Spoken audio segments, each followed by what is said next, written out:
Hello Facebook, it's Crystal Marshall from MarshallArtStudioPhotography.com, and tonight you're going to join me for day 2 of our webinar series Photography 101.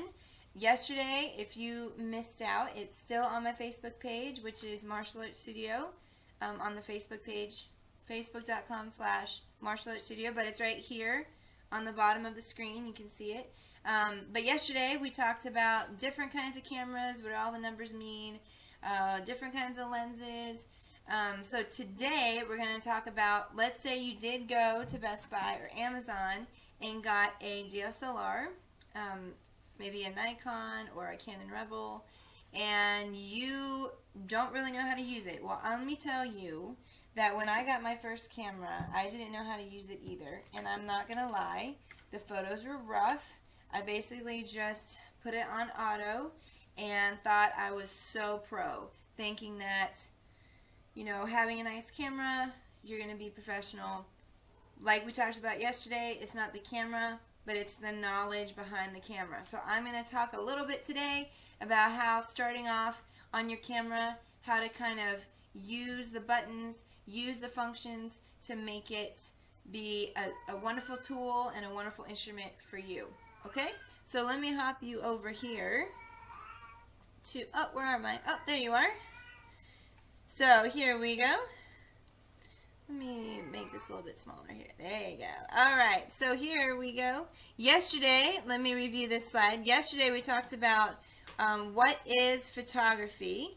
And remember, photography is writing a story with light. Photo, light, graph, to write. So everything you're doing, light is the main ingredient, the secret, most powerful ingredient in your photo. So whether you're taking a photo with an iPhone, whether you're taking a photo with a professional camera, and you don't have good lighting, you don't have lighting that tells a story, it's going to fall flat.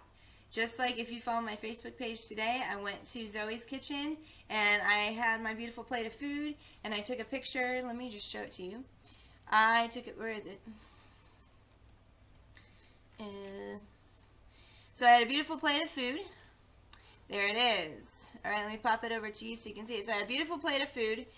I took the first photo. This was today with my iPhone. Took the first photo, but boom, right in the seat I was. I had this nasty yellow light from the kitchen. Then I literally just put my plate on the ground. I know people were judging me. But there's this beautiful window light, and the ground had this beautiful dark texture, and that's what I produced. So the light is the secret ingredient to every photo. So let me hop you back over here. So let's talk about when you get your camera.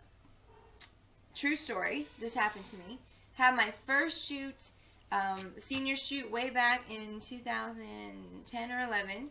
And I literally had just the day before just got my camera from Amazon or from Best Buy or something. I can't even remember really at this point. But I literally turned it on and thought, I'm ready to go. And that could not be further from the truth.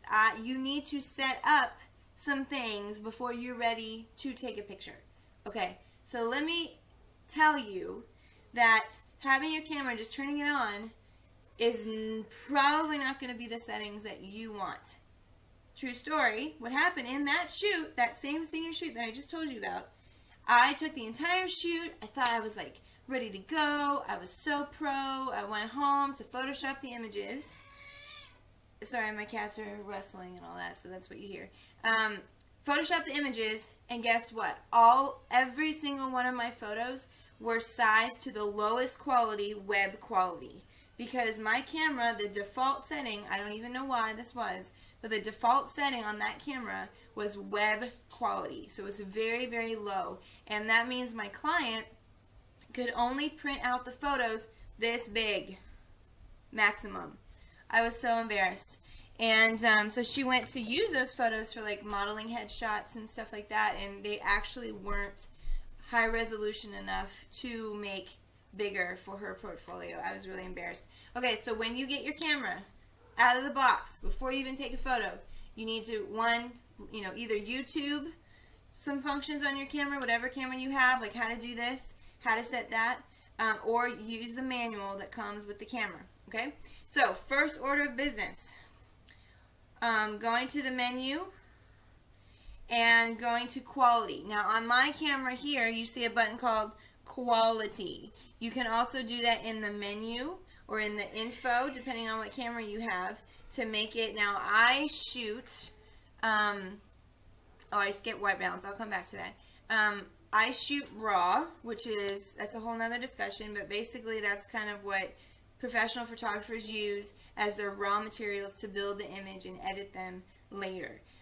I would suggest shooting in high quality or large format JPEG for most people that don't really care about super big file sizes that you can Photoshop and make wonderful. If you are just a regular person that wants great files, high quality JPEG, the largest JPEG, or fine, or whatever your camera says, but the highest quality would probably be good for you. Okay?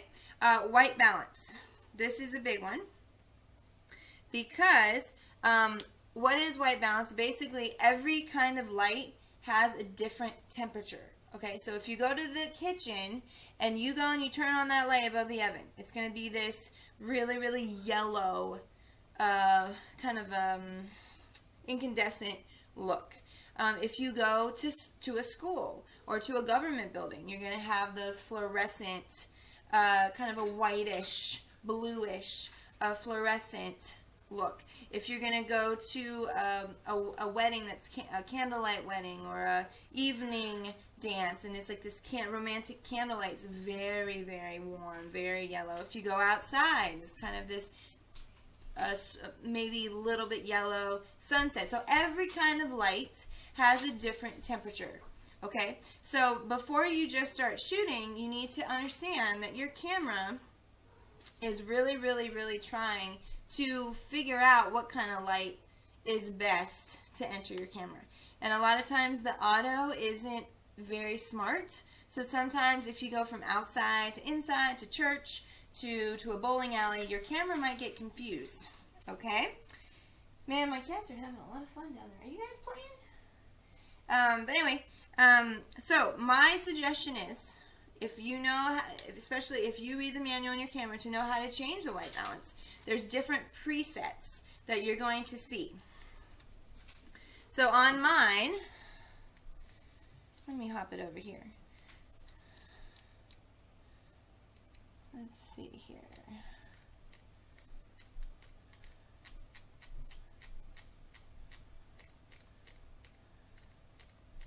Okay, mine is a little bit different than what you're going to see because it's a little bit more of an advanced camera. This is the one I actually use for weddings.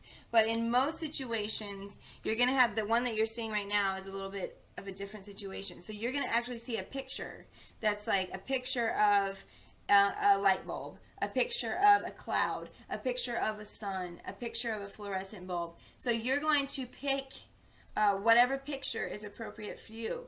That's what I would suggest right now as you're starting out. So it does make a big difference unless you want to go and edit all of those photos, especially when you go really yellow to really you know, going outside and going inside. Your camera is really not that smart enough to understand that nobody looks good in like a really orange situation. For example, at the church that my husband is a youth pastor at, his youth pastor, the youth group name is Club Orange. Okay, so the entire room is like orange flags, orange couch, orange lights, orange, I mean, it's just like orange everywhere. So every time I take pictures there, people are really orange. And so I actually have to compensate in my camera and tell it, don't shoot so orange, please make it be more blue. And that way people don't have super like Oompa Loompa looking skin in that room. And I can do that using a preset to make things a little bit cooler. Okay, so there you go. Like I said, JPEG, quality, you want it to be high quality. You want to be, oh, this is what I was going to talk about. So, now, on my camera, I can, now this is the more advanced camera, so I can look inside and see an actual line, number line. Sometimes it's right here, or sometimes you have to go to the info button And you're going to see this number line. Let's see if you can see it. It's really hard to see. Let's see if you can see it. Oh, it's going to be really hard. Well, anyway, come on. So you're going to see this number line right here. I know it's really hard to see because I have the exposure on the camera that you're seeing, like, to me, so it's not like meant for screens. But you're going to see an actual number line, and you're going to see like a positive number, like you see in 4th grade, you see like a 0, then you see a positive number, then you see like a negative, 0, positive. So if you grab your camera right now and look at the info button or look at the play button, and you're going to see that line. A lot of times, if you're on auto, you may or may not see it depending on your camera. But anyway, if you see that number line, just know that that's kind of your camera's way of telling you: are you too bright, plus, or are you too dark, minus? Okay. So obviously, the goal is to be at 0. So that means that your camera is not too bright and not too dark. Okay. So there you go. Now, if you also have the ability, I'll read your manual about this, to look at the histogram of a photo, that would be really helpful. To have the histogram is basically a graph that shows you what your image looks like in your camera. If you have one like this, that means it's a lot of darks, some lights, and some in the middle. This one was, obviously I was testing the settings on my camera, so it's really dark, too dark. So that was, like I said, I was adjusting the settings. One that's here, one that's more in the middle, that's kind of what you're shooting for, a lot of your information in the middle. So that's kind of a crash course in histogram and exposure. If you ever come across that and you ever see a YouTube video or something about that, just know that's kind of like that. So, okay, so let's hop over to what's next. You know how to use auto, that magical green button on the top right here. Let me show it to you. Right here would be that magical green button right here. And that would be what everybody uses when you first turn on the camera, that magical green button, auto. Okay, so what's next? We have to start from the beginning. We have to start thinking through, okay, well, in order to get off of auto, in order to be smarter than our camera, what do we need to do? Okay, so imagine your camera is like an eye, just like I talked about the last webinar. Imagine your camera is like a ginormous human eye that you control. Okay, there are 3 things that basically you control. I know there's a bunch of buttons on there, but essentially the only thing that's really controlling are 3 things. The shutter, which there's actually physically, there's like a kind of like a window blind on the top of your DSLR and a window blind on the bottom, and it goes like this. It literally opens and closes. Just like you pull the shade open in your window, just letting a lot of light in, closing the light, letting a lot of light in, closing the light. So that is literally the shutter. That is what you're hearing when you take a picture and it goes. So that is the shutter closing the window. Okay, that would be like your eyelids closing. It'd be like, you have the light done. Okay, like blinking. Okay. Then you control when you learn how to control these functions on your camera. So the shutter is measured in a second, like a fraction of a second, like a like 1/125th of a second, like 1/125 or something like that. There's all these different numbers. So if you ever see a number on your camera, you're like, what is this random fraction? That's the shutter speed, telling you, obviously, the smaller the fraction, the quicker the shutter speed. Okay, the larger the fraction, like 1/1, 1/2, that's like really slow. Okay, the aperture, we talked about that last webinar, is the opening of the lens. That's what you're controlling. So shutter speed inside the camera, the actual shutter, aperture, the lens. Okay, this would be an example of that. To do opening of the lens, okay? And we talked about that last webinar. A prime lens or a fixed lens, like a 50 millimeter, 85 millimeter, 35 millimeter, there's all going to be amazing, amazing for portraits and allowing a lot of natural light to come in. So the aperture is the opening of the lens. It would be like the opening of your pupil. You know, like when you enter a dark room and your eyes dilate to allow more light in. Very similar to that. Okay? Now, the newest player in the game is this thing called ISO, and I talked about that last time. ISO, it's an acronym. Not a lot of people know what it means. But it's basically a way for your camera to measure how it can see in the dark. Shutter is measured in a second, fraction of a second. Aperture is talking about like a measurement, like a F, like a, you're actually measuring. So it's like 1.8 would be like a very, very big opening, where like, you know, F6 would be a very, very, very small opening. And I think that they are actually measuring from the lens to the opening of the pupil or the aperture. So I don't know honestly how they get that number, but just remember that 1.8 or 2.8 is going to be very, very large, where F6, F7, F8 is going to be very, very, very tiny amount of light coming in. The ISO, on the other hand, is literally just like a number, like 100, 200, 300, 400, 500. So if you see any of those numbers, that's what that's going to be. I am not a math person. I am more of a creative-minded person. And if I can understand this and kind of break it down for you, just know that you're not alone. I am not a math person, so just FYI. Okay. So all of these things, the shutter, the aperture, the ISO, all work together, called the exposure triangle.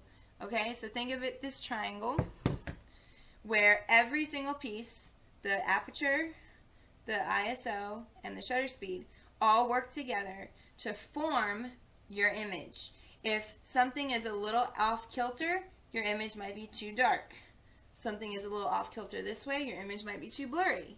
If your image is a little off kilter this way, it might be not sharp enough, or the focus might be all weird. So everything has to be compensating together. Just like a top, when one side of the top might be too much, you have too much light coming in, it's going to fall over.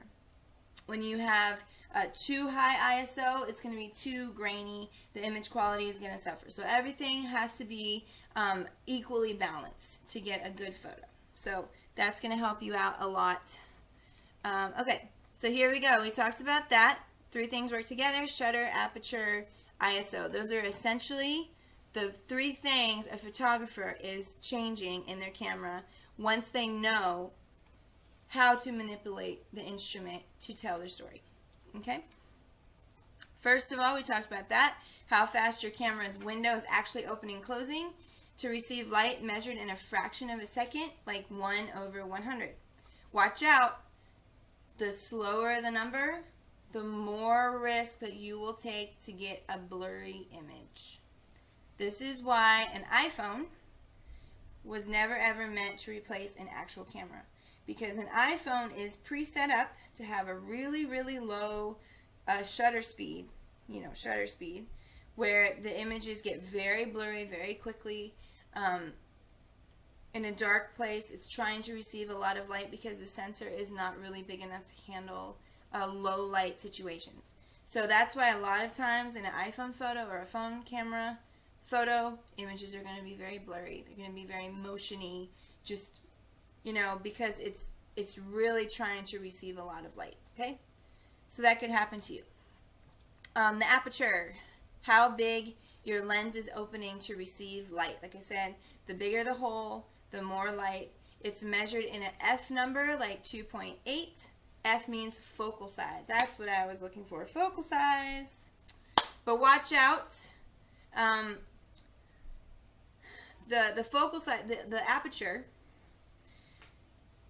like everything is like a pro and con. Okay, so let's say you go really, really, really down and you have this beautiful, 50 millimeter 1.8, and you take this picture of this girl with her eyes, but let's say you're shooting right here. This eye might be in focus, but this eye might be out of focus. So you got to watch out for that. That's why changing the aperture, maybe 2.8, 3.5, might allow that eye to get back into focus. So that would be the drawback of that. Alright, the ISO is like the night vision of your camera. It's measured in a unit of sensitivity. Look at this. This is why I can't, let me change that right now. I thought I spell checked this. Aha! Spell check. Measured in a unit of sensitivity, like 100, 400. The good thing is, most SLRs can go to probably like 1,000 ISO, seeing in a dark place, before it can get pretty pixely and grainy and low image quality. But every time that you see those numbers on Best Buy, like high ISO can be 25,000 or something, it's really not that high. Even though it says it goes that high, the image quality will really, really suffer. I mean, me, even as a pro shooting with a Nikon D750, which is like a wedding level camera, I honestly only go to like 2,000 ISO, and then I feel like my image quality suffers, but I'm really picky about that. Watch out for noise. That's what I'm talking about. Okay. How do you control these things? So we talked about all these things you control. How do you control them? Okay. Let's talk about that by using, so first of all, you have to get out of auto. So when you have auto, when you're on that magic green button called auto, you don't have any control over anything. Your camera, you're telling your camera, you're smarter than me, you take a picture, so the camera is going to control everything. So if you want super, super easy, put it on auto. However, if you want to tell a better story, and you don't want that pop-up flash to come up, which is going to be this nasty yellow light and just harsh lighting, and it's going to destroy that story that you want to tell, learn how to control your camera and finesse your camera so that you don't have that problem. So, what you can do to start off with, if you are starting off with portraits, put it on the A function. If you're a Canon person, it will say AV. Okay? That way you're only controlling one thing. Your aperture. Okay? So let's say you want like a senior portrait, and you really want to go down. Maybe you have that 50 millimeter or that 35 millimeter. Like I said in the last webinar, sell your kit lens, get at least a 50 millimeter or 35 millimeter. You will not go back. You will not feel bad. You will never use that kit lens again. You will thank me later. Okay? So we have our, let's say you want to take a senior photo and you have it on the A function. And you want to go down to that, 1.8. So you're going to take your dial. Usually it's in the front, in the back, depending on your camera. Mine's in the front. Go down to 1.4, and you really want that beautiful, creamy, blown out background with just the eyes in focus. Awesome. Let's say you have a really, really big family gathering and you have like 10 people there in a field or a wedding shot. You don't want it on 1.4, especially if there's different levels of people. You want it at like F6, F7. Usually the general rule is the more people you have in your photo, the more you need to go up to get more people in focus. Okay? Now, if let's say you're not doing portrait work, let's say you're doing sports work, and you're not quite comfortable enough to do the M, the manual function that controls everything, you can put it on the S function, or if you're a Canon person, I'll say TV. Okay, and that does not control the aperture. The aperture is made by the camera. You are controlling the shutter speed, so you're controlling just how fast your camera takes a picture. So obviously if you're taking a soccer game in the middle of the daytime, you want to control that. You want to have that shutter speed really, really, really high, depending on the light situation, so that you can catch people frozen in motion. Okay, so that's kind of a way to start out with, to control one thing. Let's say you have on the dial some preset pictures, like a child, a mountain, a flower. Those are all great to start off with when you're first starting out. So the kid running, obviously sports. Maybe the person wearing a hat, or the woman is like a portrait. However, watch out, because that pop-up flash is going to come up. So this is what I always suggest to people if they're not quite ready for manual, but they don't want that pop-up flash to come up. I would suggest putting it on a function called no flash. There's actually on the dial, let's see if I can zoom in here. Okay, there's actually a key on the dial right here. No flash, which is great. I always suggest that to people because it will, let me try to get myself in focus now. It will, the flash, that pop-up flash will not come up. But you'll still, let me see. Oh, look, I'm out of focus. I have this all set up.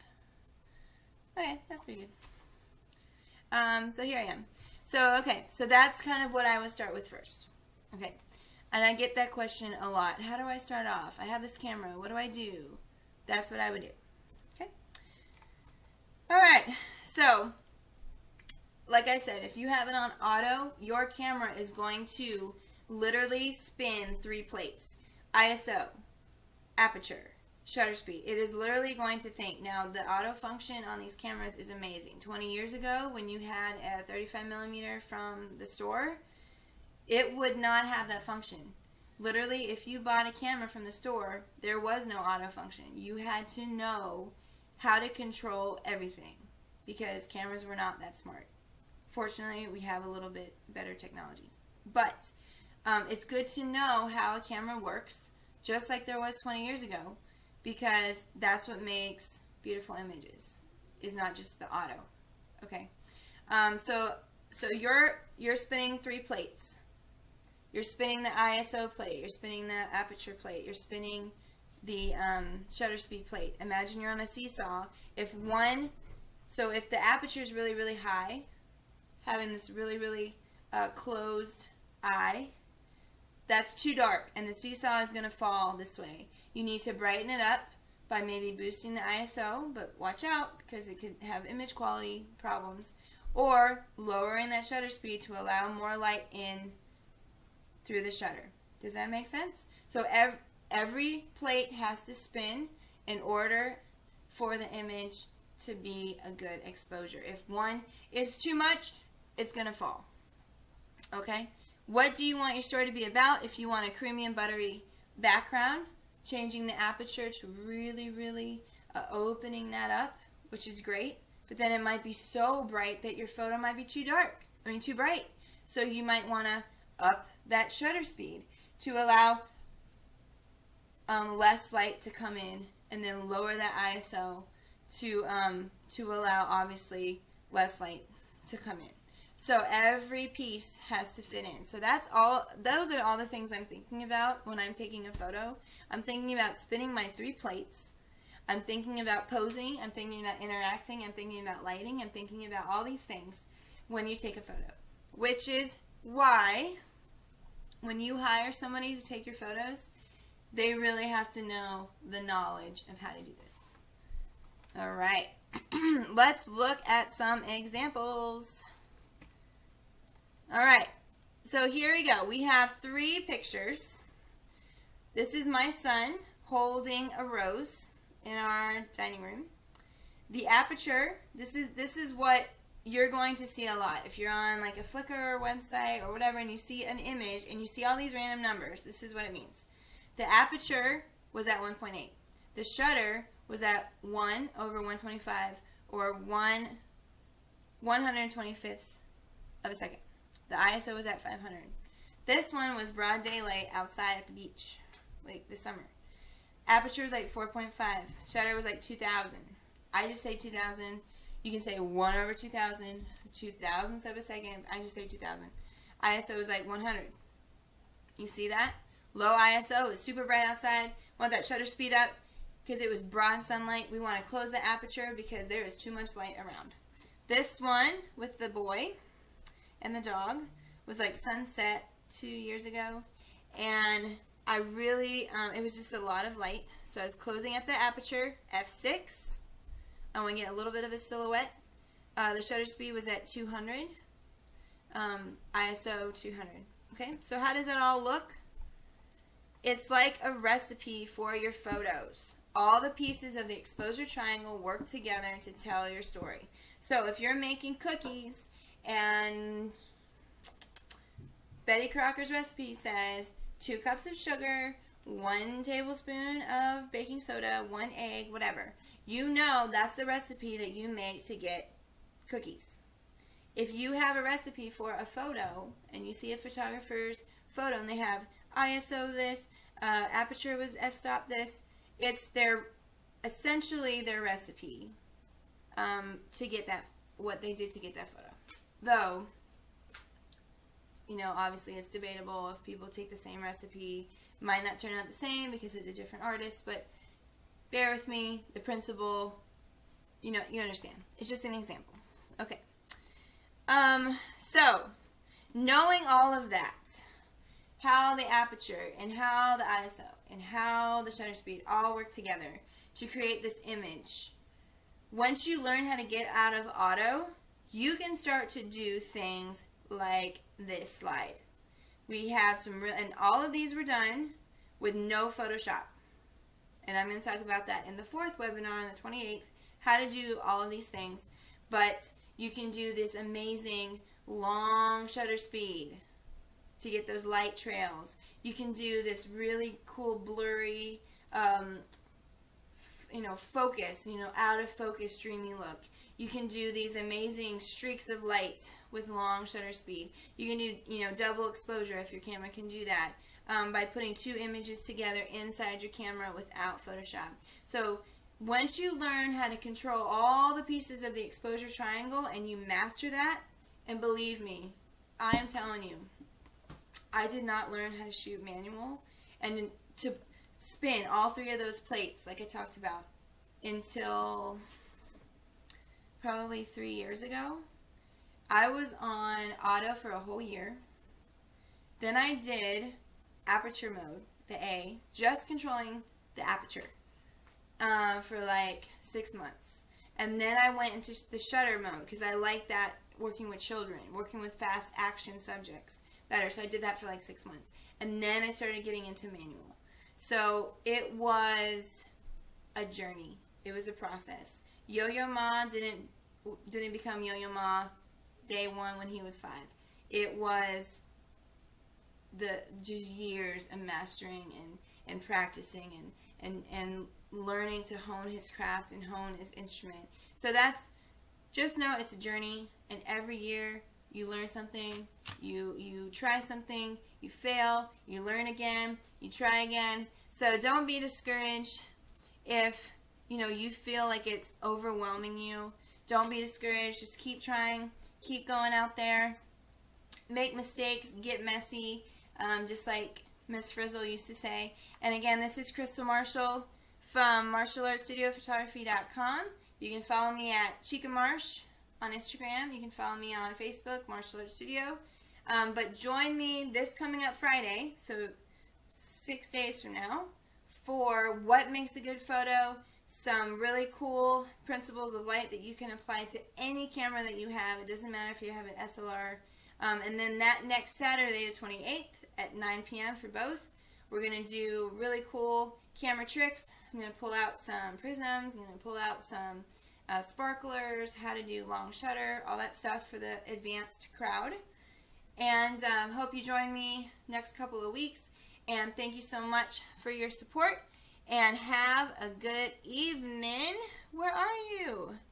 Uh-oh. How do I turn this off? I'm trying to turn I'm trying to turn this off and I can't. Oh no. Alright, I'm going to figure this out because, let's see here. Oh, there I am. How do I do this? See, this is what happens when I try to click off of stuff And then I get out of my thing. There I am. Let me see if this will work. Thank you guys for being patient. Ah, I found the button.